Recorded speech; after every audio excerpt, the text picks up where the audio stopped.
if you thought things for white South Africans couldn't get any worse, well, you were wrong, because the land expropriation has gone even further. And this story starts with the 2024 South African general election, at least as far as I'm aware. So this was held in May of 2024, and it was significant because the ANC had remained the largest party but lost the parliamentary majority that it had since it held the first post-apartheid election in 1994. And so this was a significant signal that people were getting a little bit fed up of the ANC, the African National Congress, the party of Nelson Mandela, who was a terrorist. And the fact that they've not been able to even maintain the pre-apartheid infrastructure, and people have been suffering with power cuts, water shortages, just basic infrastructural things that worked before they took charge, has made people lose faith in them, even amongst their black supporters. They've been going to other parties. There's also the split with Jacob Zuma, who we can see came third only 6 months after launching his new party, because he was former ANC himself.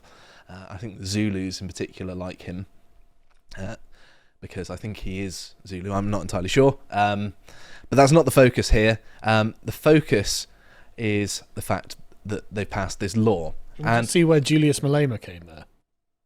1.5 million votes. It's scary, isn't it? On what is just an openly pro-genocide platform. Well, the EFF are communists that want to kill... Race communists. Who want to kill white people. Yeah, I know.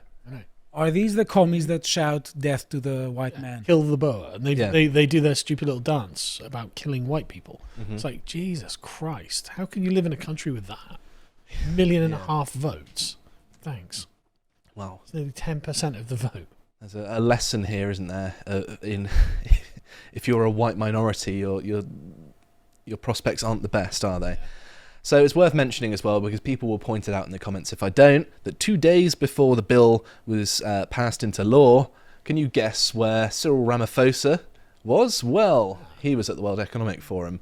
Do I think these two things are linked? I actually don't think they're linked, because it would take a long time to write this law out, and I don't think they would have done it in the 2 days. The point is, he's part of the global push for social justice. Exactly. The World Economic Forum agrees with, which is why he was there. They don't have to be puppeteering or something. No, they already agree on everything. Well, as with many things in post-colonial Africa, the global consensus has basically overseen a lot of human suffering and greenlit it, because it's some sort of release valve for the frustrations of the colonial era, which I don't see as just, because it's not exactly holding the same people accountable, even if they deserve to be in the first place. But it shows us that the people of Africa agree that collective justice is appropriate and applicable, and they're going to enact it, which is what they're doing right now. Yeah, they don't have this view, more common in Europe, that the individuals in question should be punished. It's just your group against mine, and that's basically a history of African politics for thousands of years. Yep. And here is a description of the bill, and I'm going to read from this because it's sort of got all the nuts and bolts and the important stuff, as well as a statement from Ramaphosa himself, and it's not too long, but it says, the bill repeals the Apartheid-era Expropriation Act of 1975, and that act sets out 3 requirements that must be met for an expropriation to be constitutionally permissible. And that ties into Section 25 as well, of the Constitution, which recognises expropriations as essential. And so basically it's just trying to expand the legal ability to expropriate land. Right. And Section 25 of the Constitution recognises expropriation as an essential mechanism for the state to acquire someone's property for a public purpose or in the public interest, which means that people in South Africa basically don't have property rights. If the government wants your stuff, they can take it off you, and they don't really they can just say it's in the public interest, which is... the greater good. Yeah, it's subjective enough that it could mean anything, couldn't it? And it says, this is subject to just and equitable compensation being paid. That word in particular, equitable, is always interesting, isn't it? Mm-hmm. Equitable quite often means whatever is in a non-white person's interest, funnily enough. And it carries on to say... what they think is fair. Exactly, which often means taking someone else's things, which Well, it's is not literally fair. what this is, just theft. It is theft, yeah. And it says the bill outlines how the president can expropriate land on what basis. And this is a direct quote here. This law will assist all organs of state, local, provincial and national authorities to expropriate land in the public interest for varied reasons. Local, provincial, national authorities will use this legislation to expropriate land in the public interest that seek, among others, to promote inclusivity and access to natural resources. Right. So for social justice, we're going to steal your property. Yeah, for the black majority, they Affirmative can action. take they can take the white minorities' stuff. So this teaches us that it's not about being a minority in a foreign country, because when whites are a minority in a black majority country, they are far more willing to persecute people and take their things nakedly. And I want to ask you something, because you showed the WEF and also there is the International Court of Justice. How worried are they about the chanting to kill the boy? Well, and they've kill not the white addressed man, that. because usually the rhetoric goes like this: when a group begins to be demonized, that's the beginning of of the road to hell. Are they alarmed in this case, though? Because they seem to be constantly alarmed in everywhere else in the world, whether it actually happens or not. But are they alarmed here? Well, I think that when it happens to white people, the global view is it's okay. And also Cyril Ramaphosa's only concern about the EFF and things like that is that it damages public perception outside of South Africa. These are probably his voters as well. Potentially, that he doesn't want to alienate the people saying these things because they could... Malema has probably stolen the most radical fringe of his party. Exactly. Which happens to be a Because million and a half people. It's worth mentioning as well, the ANC had a paramilitary wing, which Nelson Mandela was ahead of. Also, his wife, Winnie Mandela, talked about necklacing the whites, which means soaking a tyre in gasoline and putting it over them and setting it on fire. How this man has a statue in Parliament Square, I do not know. He's a monster, as are all members of the ANC. And yeah, I think they're only concerned about it in so much as it could damage their interests, in that they want tourists, they want international investment, and so they don't want to be seen as this country that's eaten. Yeah. Why would you go to South Africa as a tourist? But No. I think you made a good point about this. These are the opening stages of a genocide, though. Mm-hmm. Well, it's already sort of It is, begun, yeah, really. it's Isn't it? historically demonstrated. Yeah, the legal, Well established. the expropriation of the property, the demonization. I mean, this is like Radio Rwanda on steroids. Yeah, the farmstead murders are already the beginning of this, though, because they're going unpunished, and you can basically kill a white farmer and take their land, and the state won't do anything about it. It's funny, that, isn't it? It's almost like they're just trying to keep an air of presentability when actually they tacitly support what's going on because they're not doing anything about it. It's clearly the case. Mm-hmm. It's obviously the case. And it carries on to say, the bill repeals the Expropriation Act and provides a common framework in line with the Constitution to guide the process and procedures for expropriation of property by organs of the state. However, the presidency noted that under the law, an expropriating authority cannot expropriate property arbitrarily or for a purpose other than a public purpose or in the public interest. If they're not doing it arbitrarily, then Well, this is I one of those trust things where they Yeah. add it to make it look like it's... I trust their interpretation. yeah, they're presenting it as if to say, well, we're not going to be tyrants with this, even though the intended intention, if you will, is very clear. But what is really interesting is that all of it is framed in a language that addresses, a Western audience. Yes. Mm-hmm. Yeah. Absolutely, it's like Western legalistic. entering a class in critical theory Mm-hmm. at a university, at an Ivy League university. It's the thing. They're not stupid. They know what they're doing. Yeah. Mm. They know that if they would just say, "Yeah, we hate whites, and we're going to kill them all," well, you get kind of treated like Julius Malema. Mm. So it carries on to say that if an expropriation cannot be exercised unless the expropriating authority has failed to reach an agreement with the owner or holder of a right in property on reasonable terms. What reasonable terms are, of course, are going to be set by the government. And so I doubt the whole process will be reasonable. It will basically be take this offer that's a lowball or else, I imagine. There are so many things here as well. It's like, okay, we've got the individual negotiating with the state. So there's a massive and dramatic power imbalance. And that's under the assumption, like imagine if it was the British state doing this. You'd be like, okay, well, I'll try and afford a lawyer. They're going to have much better and much more expensive lawyers than me, and they're going to have many more of them.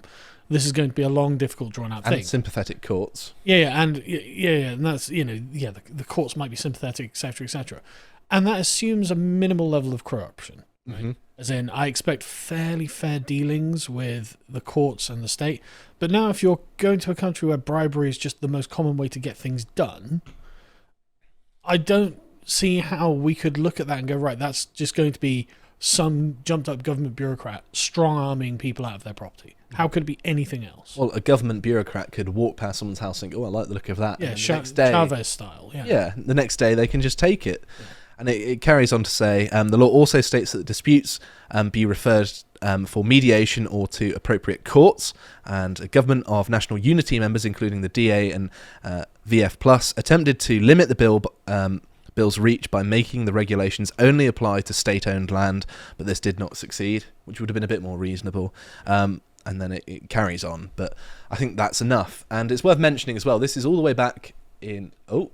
I don't know why that's there, but basically I had a link here of Peter Grunwald in 2017 saying, if anybody thinks in South Africa that you can take land without compensation, you're living in a dream.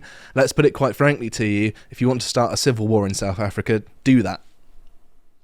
And I don't blame him, because of course the areas of South Africa that actually work and actually have infrastructure tend to be these more white separatist areas like Orania, which has received lots of attention from various people that have tried to visit it as some sort of weird tourist destination, like this last holdout of apartheid.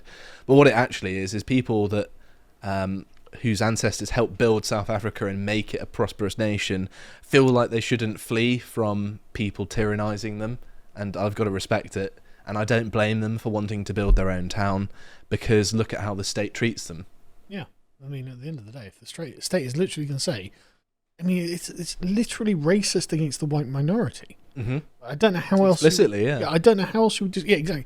It is explicitly racist against the white minority, and the grace of the state always cuts in that direction. Are we going to investigate farm murders? No. Are we going to tax? Who pays tax in South Africa? The majority are beneficiaries of government funding.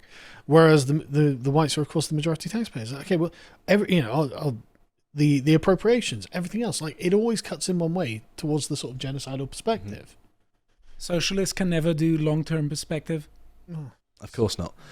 So there were lots of articles saying, expropriation, don't be alarmed. Courts may award nil compensation, but is not required to. How is that allowed? Yeah. I mean, obviously we know how it's allowed, but it's just mad. And then things like this, the one reason not to panic about South Africa's new land expropriation. Okay, well, since all the media are saying, hey, don't worry about this, it's just something you really need to be worried about. It was a play. It was a play. When they were shouting, kill the white man, it was a play. Well, no, they literally said that.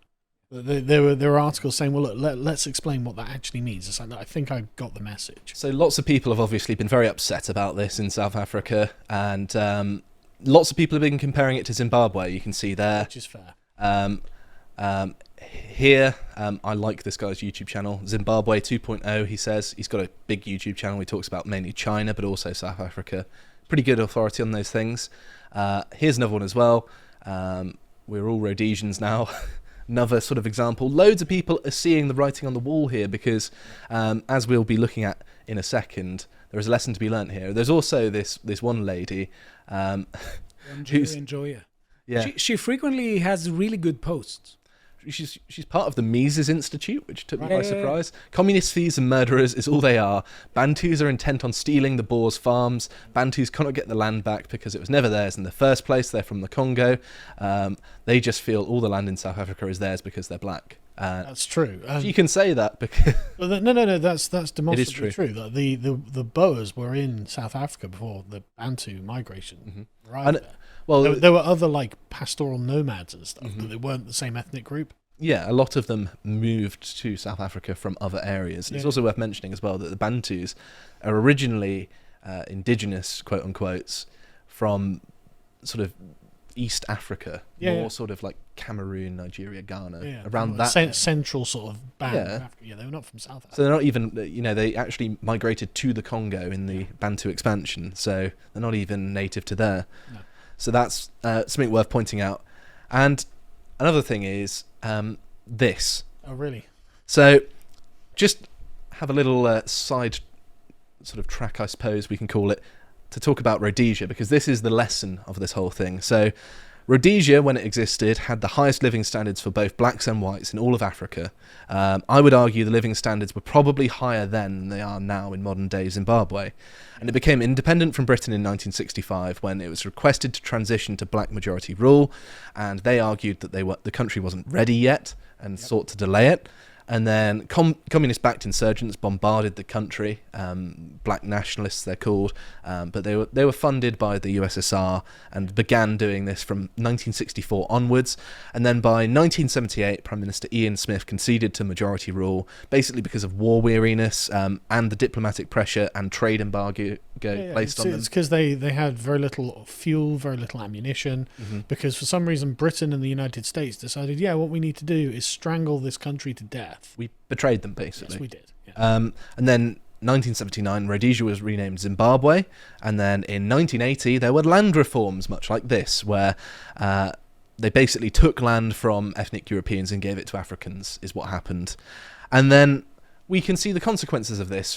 It took about 20 years, but then from around the year 2000, mass famine started breaking out. Why is that? Because all of the productive farms had been handed to people who didn't own farms previously and couldn't run them.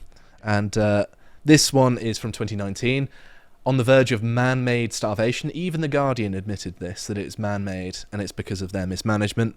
Let's look at the World Food Programme here. 42% of Zimbabwe's population lives in extreme poverty. 26.7% of children have stunted growth. This is, of course, going from, say, 30, 40 years ago, having the highest living standards in all of Africa. And then we go to within the past year, 2.7 million Zimbabweans need food aid as El Nino compounds a drought crisis because they haven't figured out how to deal with irrigation and things like that.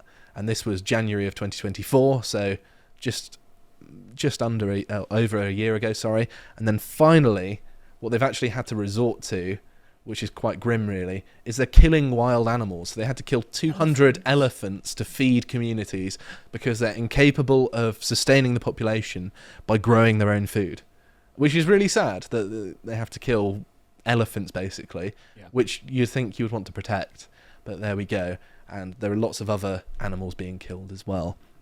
So it's got to the point that they went from the richest country in Africa per capita to one of the poorest by doing this thing. And that's directly, even The Guardian acknowledges it was a man-made famine. Yeah. And so it's unquestionable what's going to happen here. And it was done in the name of the common good. And what I think is going on here is the ANC is trying to appeal to their base once more and say, see, we're appealing. We are persecuting the whites. You can vote for us. Mm-hmm, exactly. And what it is it's short-term thinking on their behalf because, of course, it may win them votes at the next election, but 20 years down the line, they're not going to have a country because they're not going to be able to feed themselves because those people are some of the most productive people in South Africa. Yep. And if you target them, you're only going to harm yourself in the end. Yeah, everyone's going to leave and the standard of your civilization will decline. It's just what's going to happen. I hope you appreciated that segment from the podcast The Lotus Eaters, and if you want to see what else we're up to, you can always go over to our website and follow Dan's series, Brokenomics. This one, he's talking about his predictions for 2025, and if you want to see all the other things that we're putting out, you can always follow us on Twitter. Thank you very much for watching, and goodbye.